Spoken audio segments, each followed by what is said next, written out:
Responderam-lhe: somos descendência de Abraão e nunca servimos a ninguém.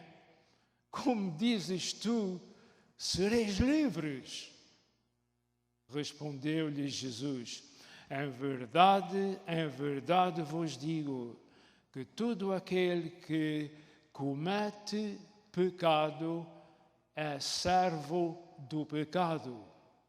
Ora, o servo não fica para sempre em casa, o filho fica para sempre. Se, pois, o filho vos libertar, este filho aqui é Jesus. Pois, se o filho vos libertar, verdadeiramente sereis livres. Vamos dizer juntos este verso. Se, pois, o Filho vos libertar, verdadeiramente sereis livres. Oremos ao Senhor. Senhor, nosso Deus e nosso Pai, nós te louvamos porque mais uma vez estamos neste lugar com a mesma intenção, Senhor, falar do teu grande amor, falar de tudo quanto o Senhor tem feito, está fazendo, irá fazer. Nós estamos confiando, Senhor, como sempre, em Ti, porque Tu és o nosso Pai Celestial e deste o Teu Filho amado para nós podermos fazer isso, fazendo o que Ele fez quando esteve neste mundo. Senhor, nosso Deus, somos, Senhor, gratidão. Somos todos gratidão diante de Ti, Senhor. Louvores, Senhor. Graças a Ti, Senhor, por esse privilégio de estar falando e ouvindo a Tua santa e bendita palavra. Senhor, que ela possa penetrar no coração, na ideia, na mente de quem a ouve, de tal maneira que eles se rendem a Ti. No nome santo do Senhor Jesus, nós pedimos e agradecemos, e os amados irmãos dizem amém, amém. Liberdade significa condição da pessoa que pode agir consoante, de acordo com as leis da sua natureza. Isto é o que significa o termo liberdade. Liberdade é também o direito que qualquer cidadão tem de agir sem impedimento, segundo sua vontade, desde que seja dentro dos limites da lei. Falando aos irmãos acerca do que é liberdade. Prestem atenção. Liberdade é o estado de quem não está preso. Quem está preso não tem liberdade. A maior parte deste mundo está presa pelo diabo. Mas Jesus veio para que tenham vida e vida abundante. O sangue de Jesus derramado na cruz ainda salva essa gente toda e mais se houvesse. A demora, o dilema não está no Senhor Jesus, nem no mensageiro, está naquele que ouve a palavra de Deus. O que é que vai fazer quando ouvir a palavra de Deus? Pergunto agora. Alguém que está me ouvindo falando da palavra de Deus, qual é a tua intenção? O que é que vais fazer ouvindo a palavra de Deus, o que ela quer? Vou continuar acerca da liberdade. Liberdade é o estado de quem está preso. Por conseguinte, a liberdade é esplêndida, é maravilhosa, como está escrito em João 8,36. Se, pois, o Filho Jesus vos libertar, verdadeiramente sereis livres. Livres de quê? Livres do diabo, do inferno, livres do pecado. O pecado é exatamente o causador das pessoas não serem salvos, é o pecado. Mas, se pois o Filho vos libertar, verdadeiramente sereis livres. Aprendemos na Bíblia que liberdade cristã tem vários conceitos. Não é só um.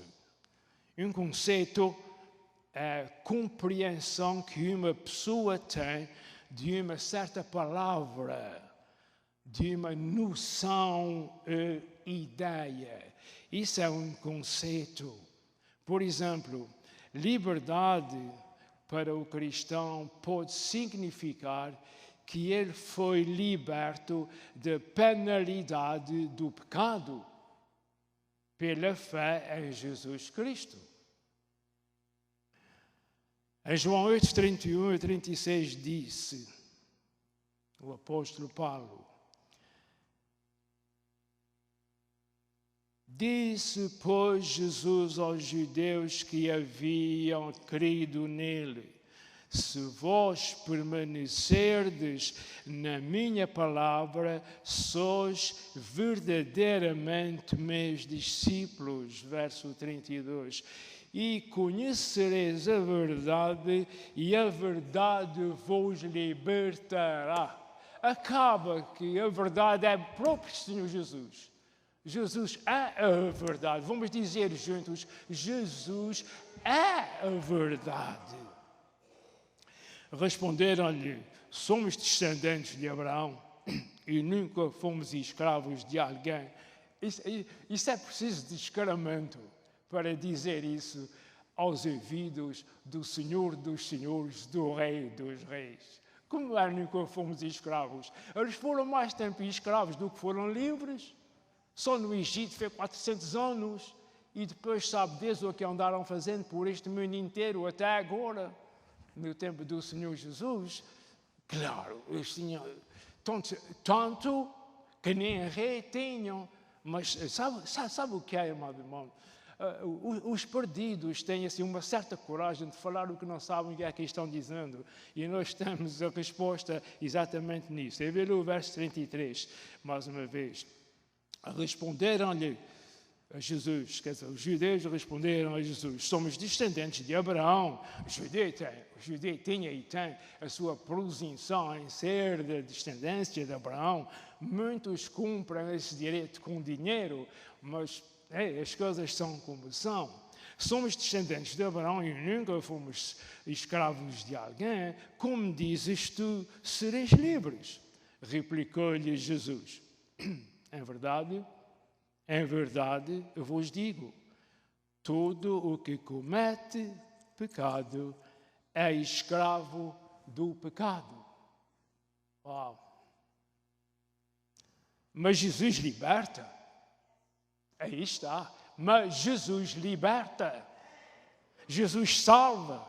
Jesus dá vida eterna. Aleluia! Se o pecado pode fazer muita coisa, mas Jesus é mais forte que o pecado. Jesus venceu o pecado e venceu o patrão do pecado, que é o diabo. Jesus é o vencedor, Jesus é o rei, Jesus é o que ganha. E ninguém vai ao céu sem isso. Sabe, pecar é uma coisa. Os crentes pecam. Há crentes que não são filhos de Deus ainda. Eles creem, mas ainda não são filhos de Deus. Mas mesmo os filhos de Deus ainda pecam. Mas pecar é uma coisa, mas o pecado é uma pessoa. Há muito para dizer acerca da palavra pessoa, não tenho tempo para isso. Pecar é uma pessoa. O pecar é uma falta de uma pessoa, mas o pecado é um ser. Sabia disso? Os crentes e os filhos de Deus ainda pecam, mas não estão no pecado. Pecado é como que um reino que é dominado pelo príncipe das trevas. Além disso, a liberdade cristã também pode se referir à pessoa ser liberta. O tema hoje é liberdade. E nós devemos louvar ao Senhor, amados irmãos, pela liberdade que nós temos. A liberdade controlada para se fazer a verdade. Graças a Deus por nossos governos e essa gente que está à frente desse trabalho. Graças a Deus pela liberdade que nós temos. Louvado seja o Senhor. Enquanto eu estou falando, algumas pessoas neste mundo estão dando a sua vida por falta de liberdade. Só porque se reúnem num certo e determinado lugar, vão outros atrás e dão cabo deles. Matam-os. Claramente, a verdade, matam-os. Só porque eles não têm liberdade. Vão para um certo lugar escondidos, etc. Isso custa acreditar no mundo em que vivemos hoje, mas ainda é uma realidade.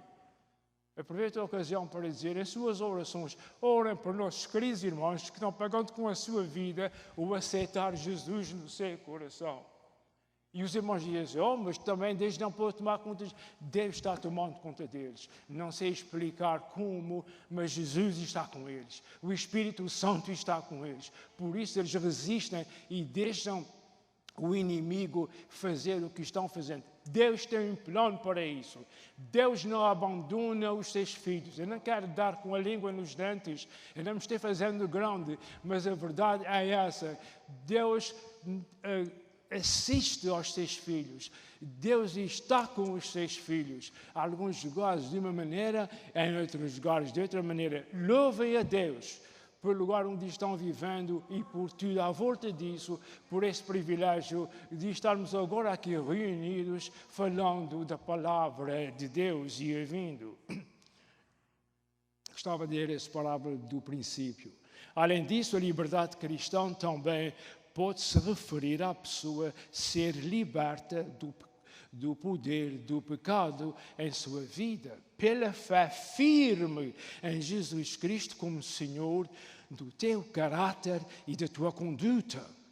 Em Romanos 6 diz assim a palavra do Senhor: porque se fomos unidos com Jesus na semelhança da sua morte, certamente que seremos também na semelhança da sua ressurreição.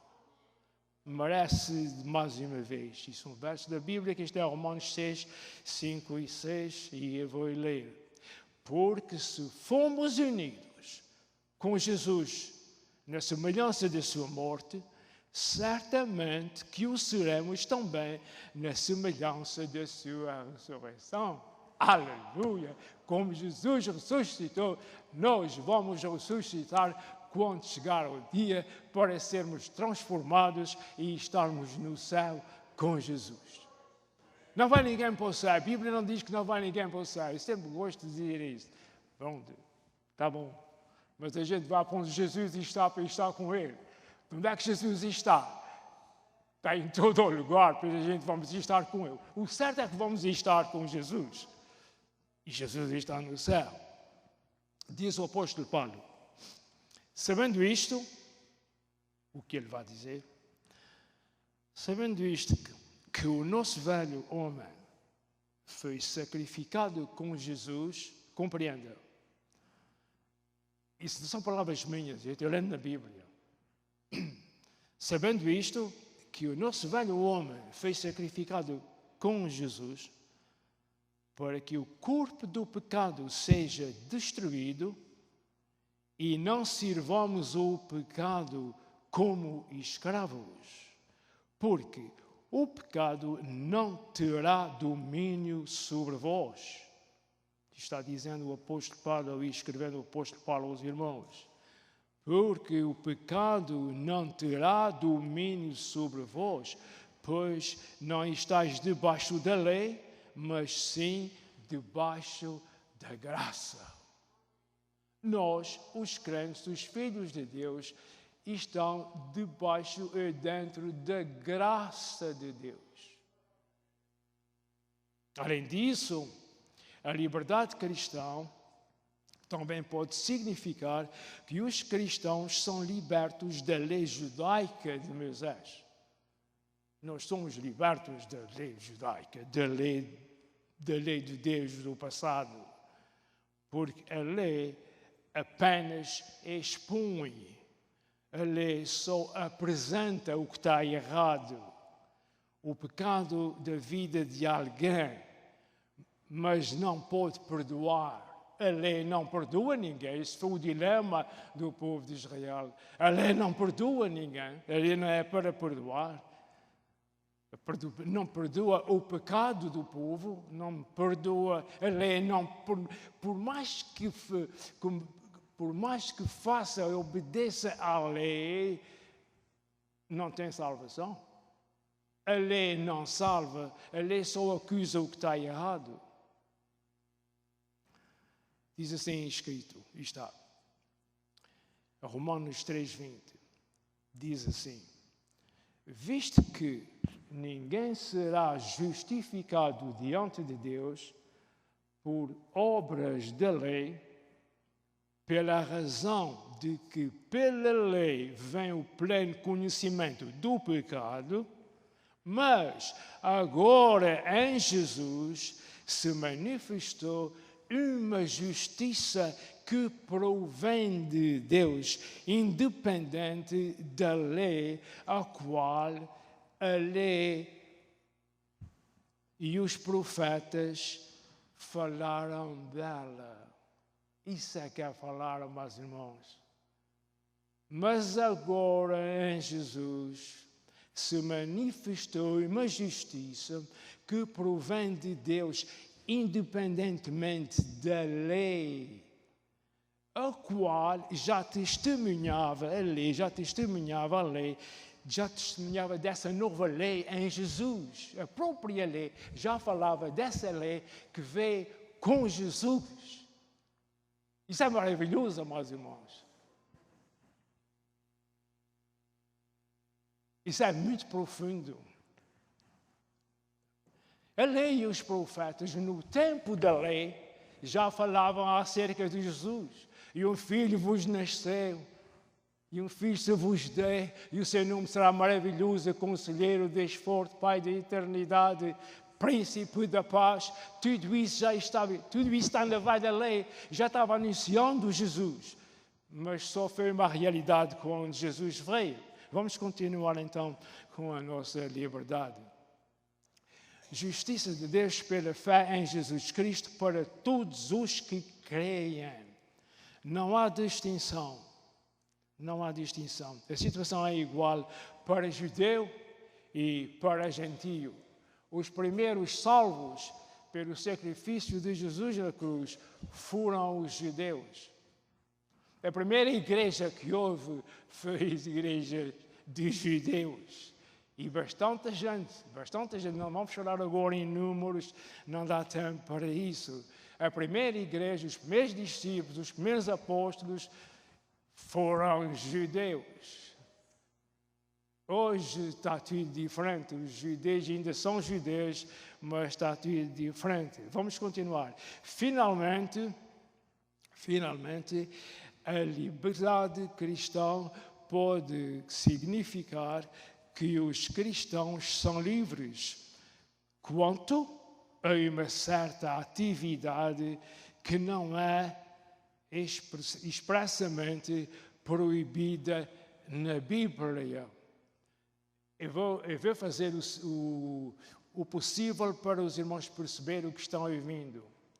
Finalmente, a liberdade cristã pode significar que os cristãos são livres quanto a uma certa coisa que eles podem fazer, mas essa coisa que eles querem fazer não está exatamente expressa na Bíblia ou proibida pela lei. Nós estamos entrando em um campo muito sério. Pode ser um pouco difícil de entender, mas o que está acontecendo aqui é que um cristão tem a liberdade para fazer uma coisa que parece que é errado, mas a Bíblia não diz que é errado. Esse procedimento não está escrito na Bíblia. Eu podia dizer alguns, mas eu não quero dizer nenhum. Esse procedimento na Bíblia não diz que ele não pode fazer, então ele faz isso. Desde que não ofenda o seu irmão. Portanto, tal pessoa pode escolher envolver-se com uma coisa qualquer, com uma certa atividade, desde que não tropece e ofenda outro cristão. Preste aviso a que eu estou falando que isso é muito importante entre nós aqui mesmo, entre nós hoje em dia. Há coisas que alguns cristãos não aceitam que outra pessoa faça aquilo, mas o que a outra pessoa, o outro irmão está fazendo, não está proibido pela Bíblia. Ele está fazendo o que ele quer fazer. Deixa-me dar um exemplo aqui. Faz-te conta que eu queria ser um futebolista, jogar a bola ou futebol. E os irmãos viravam-se para mim, ou um irmão tinha coragem de dizer: isso que tu estás fazendo não é bom, isso é pecado, isso é coisas do mundo. Eu fui criado nesse sistema de treino, eu sei muito bem o que é que eu estou falando. Mas a Bíblia não diz que não é bom jogar a bola. Mas se isso vai ofender o meu irmão, eu vou ter que me sacrificar e não ofender o meu irmão. Eu tenho a questão do silêncio dos irmãos, fica assim olhando sempre para mim. Em Romanos 14, 12 diz assim: assim, pois, cada um de nós dará contas de si mesmo a Deus. Cada um de nós vai dar contas de si mesmo a Deus. Não nos julgamos. Os irmãos sabiam que estava escrito na Bíblia? Não nos julgamos, quer dizer, não vamos julgar um ou outro. O apóstolo Paulo, a palavra de Deus está dizendo para um irmão não estar julgando o outro irmão. Não nos julgamos mais uns aos outros. Se o apóstolo está dizendo não nos julgamos mais, é porque já alguns estavam se julgando uns aos outros. E ele está avisando, isso é uma carta mandada aos romanos, e ele está avisando, dizendo, não nos julgamos mais uns aos outros. Isto é, se algum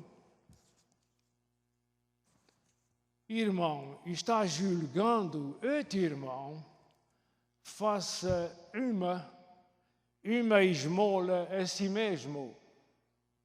Se um irmão está julgando outro irmão, faça uma esmola a si mesmo. Pare com esse julgar os outros. Os irmãos querem dizer amém para eu ouvir? Os irmãos querem dizer amém para eu ouvir?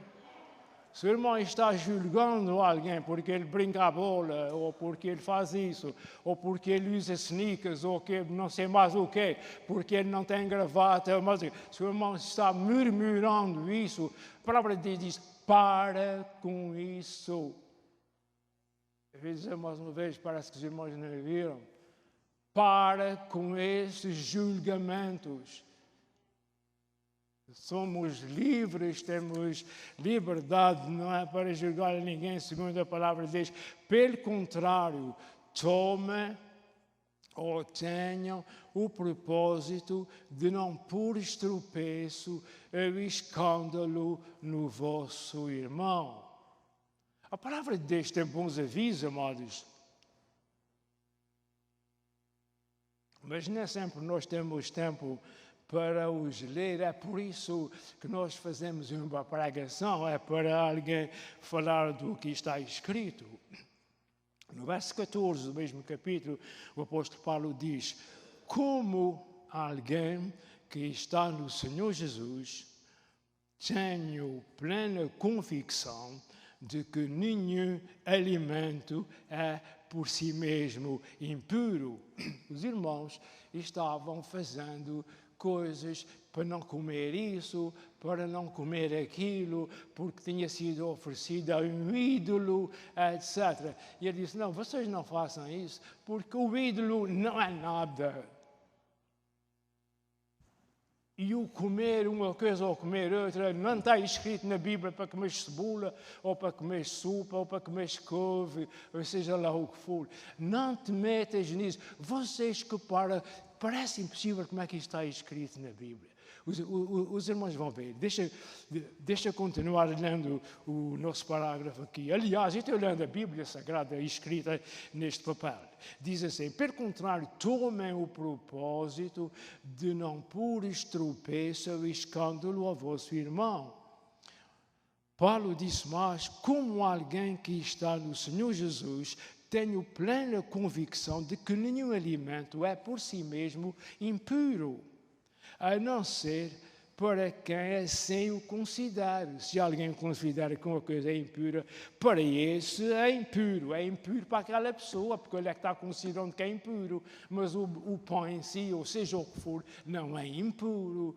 Continuando no verso 15, está escrito na Bíblia dos Irmãos, está escrito no verso 15 assim: se o teu irmão se entristece, fica triste devido ao que tu comes, tu não estás agindo por amor por causa da comida. Eu vou ler mais uma vez. Se o teu irmão se entristece, fica triste devido ao que tu comes, se comes alguma coisa que faz o teu irmão ficar triste, tu já não estás agindo por amor por causa da comida. Não destruas teu irmão por quem Cristo morreu. Parece impossível, isto está escrito na Bíblia. Parece impossível, isto está escrito na Bíblia. Eu nunca preguei isso para os irmãos, mas eu tive bastante tempo à volta dessa palavra para compreender isso. É bom, amados irmãos, nós ajudarmos o nosso irmão. Se está um irmão que não está no caminho certo, como a gente gostava, conversa com ele. Não fiques discutindo coisas que não devem ser discutidas. Isso é o que a palavra do Senhor está avisando da sua igreja. O tempo é pouco, nós estamos no tempo de santificar nossas vidas e de falar só do que convém para a obra de Deus, para as nossas próprias vidas. Aleluia, a verdade quer dizer, louvai ao Senhor, é isso mesmo. Se o teu irmão se entristece por alguma coisa que tu comes, deixa de comer isso, deixa de fazer isso e vamos ter paz uns com os outros. Tu já não estás agindo por amor por causa da comida. Não destruas teu irmão por quem Cristo morreu. O apóstolo Paulo escrevendo isso em uma igreja, a igreja de Roma, uma grande igreja. Aquele que é bom para vocês não se torne objeto de maledicência e de mal. Pois o reino de Deus não é comida nem bebida, mas justiça, paz e alegria no Espírito Santo. Oh, eu não sei ler bem. Eu vou ler mais uma vez. Eu vou ler melhor agora. Pois o reino de Deus não é comida nem bebida, mas justiça, paz e alegria no Espírito Santo. Aquele que assim serve a Cristo é agradável a Deus e aprovado pelos homens. Glória a Deus, amados irmãos. Que Deus me ajude, que eu esteja falando isso, a fazer isso o mais possível. Eu não tenho muita convivência com meus irmãos, mas a convivência que eu tenha ou venha a ter, seja para edificação de um ou outro, e não para crítica. Se os irmãos querem ver a obra de Deus destruída, é murmuração, é crítica, é falar do que um faz e do que o outro não deve fazer. O Senhor está dizendo, breve Jesus voltará. Prepara-te, ó povo de Deus, prepara-te, ó Israel, para te encontrares com o teu Deus. De alguma sorte ou maneira, a igreja também é chamada de o povo de Israel espiritual. Prepara-te, ó Israel espiritual, igreja do Senhor, para te encontrares com o teu Senhor. Mas já agora que eu falei nisso, deixe-me dizer-vos uma coisa. A preparação do crente, a preparação da pessoa para o arrebatamento da igreja, para ir ter com o Senhor, é igual à nossa morte. Não é diferente. A gente tanto deve estar preparados para o arrebatamento da igreja, como preparados para morrer da morte natural. É muito mais fácil qualquer pessoa que está aqui morrer do que o arrebatamento. Porque o arrebatamento pode ser daqui toda a gente pensa que é por agora, vamos dizer, e está perto do arrebatamento, mas pode tirar 2 ou 3 anos ou 10 anos, e para morrer uma pessoa não precisa esperar tanto tempo. Os irmãos sabem como é que uma pessoa morre. Deve estar preparado tanto para morrer, a preparação é igual, como para o arrebatamento. Oxalá que esteja caindo bem no coração dos irmãos e na mente dos irmãos, porque não há dúvida que é a realidade. Aquele que assim serve a Cristo é agradável a Deus e aprovado pelos homens. A maioria dessas coisas que podem fazer, dessas atividades, gira em torno, ou gira à volta do que fazer e não fazer. Eu posso fazer isso, eu posso não fazer aquilo, eu posso ir ao cinema, eu posso vestir essa roupa, eu posso usar essa tinta na cara, etc. Tudo gira à volta disso nas igrejas, desde aquele tempo. Ainda hoje, possivelmente, não é diferente, eu não tenho muito conhecimento disso. Mas, de qualquer maneira, socialmente, como usar ou não certos tipos de roupa, tudo. Mas tudo isso, amados irmãos, tudo isso está como em Romanos 14, 1 a 4, que eu vou tornar a Bíblia e vou ler. Acolher e receber ao irmão que é fraco na fé. Acolher, quer dizer, abraçar, receber, recebe o teu irmão que é fraco na fé. Há irmãos fracos na fé? Com certeza que há. Se a Bíblia fala que há, eu tive quase dizendo que eu sou, mas eu não cheguei a dizer. Há irmãos fortes na fé, há irmãos fracos na fé, mas diz assim a palavra do Senhor: acolher, receber ao irmão que é fraco na fé, mas não para discussões, não para discutir opiniões. Está escrito na Bíblia, está vendo, irmão? Romanos 14, verso 1 a 4. Crê que pode comer de tudo, mas o fraco come legumes. Quem come, não despreze ao que não come. E o que não come, não julgue o que come. Porque Deus o acolheu. Se Deus o recebeu, melhor nós. Estamos todos vivendo e percebendo isso? Com certeza que sim. Quem és tu que julgas o servo alheio? Pergunta ao apóstolo Paulo. A palavra de Deus. Quem és tu que julgas o servo alheio? Para o seu Senhor, ele está de pé. Ele cai. Mas, certamente, ele está de pé, porque o Senhor é poderoso para o suster.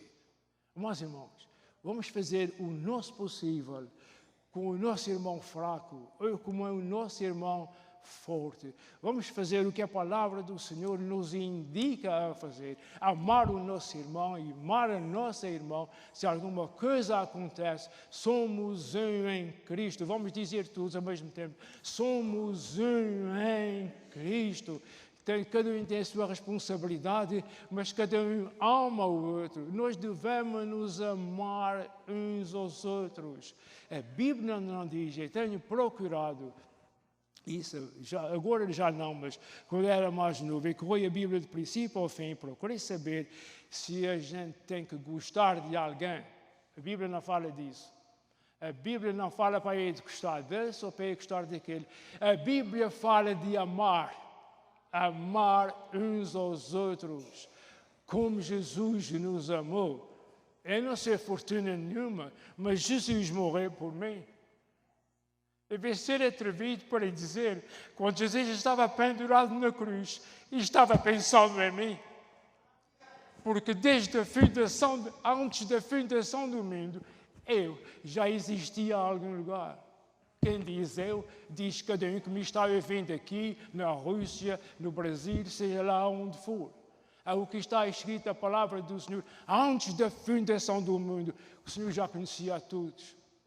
Então, nós servimos um Deus grande, um Deus bom, um Deus que nos ama, um Deus que nos quer ver flutuar, um Deus que nos quer ver frutificar. Nós servimos um Deus assim. Vamos fazer o nosso possível, irmãos, ler a nossa Bíblia e compreender o que está escrito e nos amarmos uns aos outros, para ver se a gente consegue levar isso de uma forma que agrada aos olhos de Deus e enche essas igrejas todas para aí.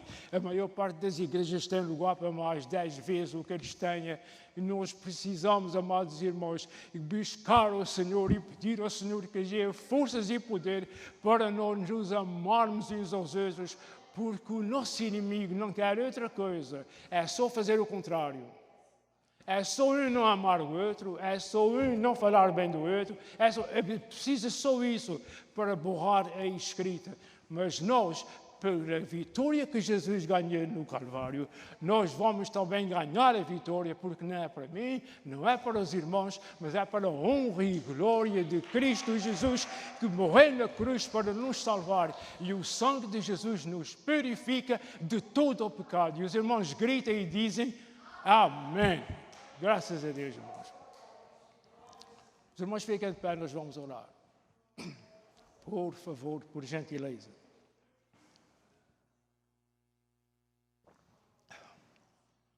Pai nosso que estás nos céus, bendito Deus, damos-te graças e louvores, Senhor, por aquilo que o Senhor é e por aquilo que o Senhor realiza.